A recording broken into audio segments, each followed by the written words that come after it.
দেখো, তোমাকে শুরুতেই বলি যে 8 জনকে গ্রেপ্তার করা হয়েছে, যেটা এখন দিল্লি পুলিশ সূত্র থেকে জানা যাচ্ছে কমপক্ষে 7 জন যারা বাংলাদেশি।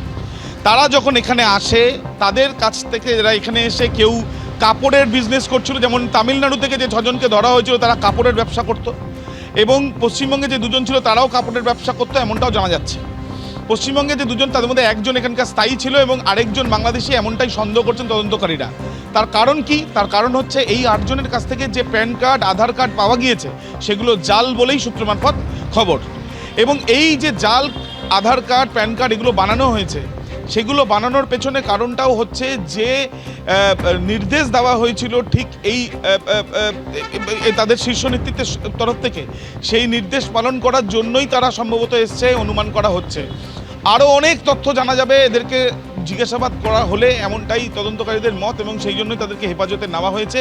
কিন্তু প্রশ্ন থাকছে যে মেট্রো স্টেশনের বাইরে এই ধরনের পোস্টার লাগানো, এটা ড্রাই রান ছিল নাকি তাদের কোনো পরিকল্পনার একেবারে সূত্রপাত, সেই বিষয়টাও আরও স্পষ্ট হবে যত তদন্ত এগোবে। পশ্চিমবঙ্গে সক্রিয় জঙ্গি মডিউল, কলকাতায় বসে বড়সড় নাশকতার ছক। আপনারা জানেন যে গত রোববার দিন দিল্লি পুলিশের জালে পশ্চিমবঙ্গের 2 জন দিল্লি পুলিশের হাতে ধরা পড়ে। পশ্চিমবঙ্গের 2 জন, এবং প্রাথমিকভাবে যে তথ্য উঠে আসছে, ধৃত ওমর ফারুকের সঙ্গে সরাসরি যোগাযোগ ছিল সাব্বির আহমেদের।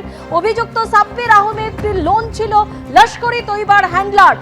দেখো, দিল্লি পুলিশের তরফ থেকে কিন্তু এমনটাই ইঙ্গিত, এবং তারা যেটা এখনো পর্যন্ত তদন্ত করে জানতে পারছেন, এই সাব্বির আহমেদ লোন যে বাংলাদেশে রয়েছে তার সঙ্গেই পরিচিত এই যে 8 জন যাদেরকে গ্রেপ্তার করা হয়েছে তাদের অধিকাংশরাই। এবং যেটা জানা যাচ্ছে যে ওমর ফারুক, যাকে মালদা থেকে গ্রেপ্তার করা হয়েছে, সে সহ পশ্চিমবঙ্গের যে 2 জন এবং তামিলনাড়ু থেকে যে 6 জনকে ধরা হয়েছে, তারা প্রত্যেকে এই কিন্তু কাজ করছিল তার কথাতেই।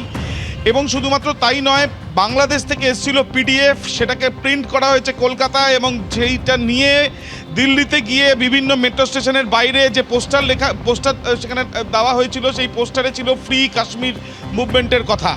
এবং সিআরপিএফের এক জওয়ানের লিখিত অভিযোগের ভিত্তিতে তদন্ত শুরু করে দিল্লি পুলিশ। কেসভার যায় দিল্লি স্পেশাল সেলের কাছে। পরবর্তীকালে বিভিন্ন টেকনোলজি ব্যবহার করে, টাওয়ার ডাম্পিং থেকে আরম্ভ করে বিভিন্ন টেকনোলজি ব্যবহার করে পুলিশ যখন মালদায় আসে, দিল্লি পুলিশ, যখন এখান থেকে 2 জনকে ধরা, তার মধ্যে ওমর ফারুক একজন, তাদেরকে জিজ্ঞাসাবাদ করেই তামিলনাড়ুতে বাকি 6 জন আছে তারা জানতে পারেন। এবং এটাও জানা যায় যে বাংলাদেশ থেকে বসে এই সাব্বির আহমেদ লোন, সে নিজে টাকা পাঠাচ্ছিল ঘর ভাড়া নিয়ে থাকার জন্য, টাকা পাঠাচ্ছিল যাতে তার কথা অনুযায়ী চলে, এবং টাকা পাঠানোর কথা ছিল যাতে অস্ত্র তারা দিতে পারে। এমনটাই তথ্য কিন্তু তদন্তে উঠে আসছে দিল্লি পুলিশের কাছে। শুধুমাত্র তাই নয়, তাদের পরিকল্পনা, যে বিষয়গুলো জানতে গিয়ে তদন্তকারীরা এটাও জানতে পারছেন, এই সাব্বির আহমেদ লোম সে বেশ কয়েকবার হিলি সীমান্ত দিয়ে ভারতবর্ষে প্রবেশ করে, আবার বাংলাদেশে চলে যায়। এবং বাংলাদেশে সে একবার ধরা যখন পড়েছিল, তখন তার হাতে তার কাছ থেকে পাওয়া গিয়েছিল AK-47 একটা AK-47। এবং পরবর্তীকালে সে জামিন পাওয়ার পরেও এই যে পরিস্থিতি তৈরি হয়েছিল বাংলাদেশে, সেই সময় থেকে আমরা জানি যে ISI এর অনেকেই সেখানে যাচ্ছিল, এবং সেই বেশ কিছু ব্যক্তিদের ইন্ধন রয়েছে বা তাদের সাহায্য রয়েছে, এই সাব্বিরের মতন ব্যক্তিদের ওপরে তারা সাহায্য পাচ্ছে, এমনটাও সন্দেহ দিল্লি পুলিশের। এবং তার সাথে এটাও জানা যাচ্ছে সূত্র মারফত যে এই পুরো বিষয়টা করার জন্য কিন্তু হাফিজ সঈদের সঙ্গেও যোগাযোগ সে রাখছিল, এমনটা ধৃতদের জানিয়েছিল এই সাব্বির। এবং সেই ক্ষেত্রে হাফিজ সঈদকে কোড নেম হিসেবে চাচাজি বলে কিন্তু সে সম্বোধন করত। সব মিলিয়ে এই পুরো বিষয়টিকেই একটা মডিউল হিসাবে ভাবছেন তদন্তকারীরা, এবং এর পেছনে একটা লম্বা এবং বড় একটি চক্রান্ত রয়েছে বলেও তারা মনে করছেন, যেটা ভারত বিরোধী। এবিপি আনন্দ, এগিয়ে থাকে, এগিয়ে রাখে।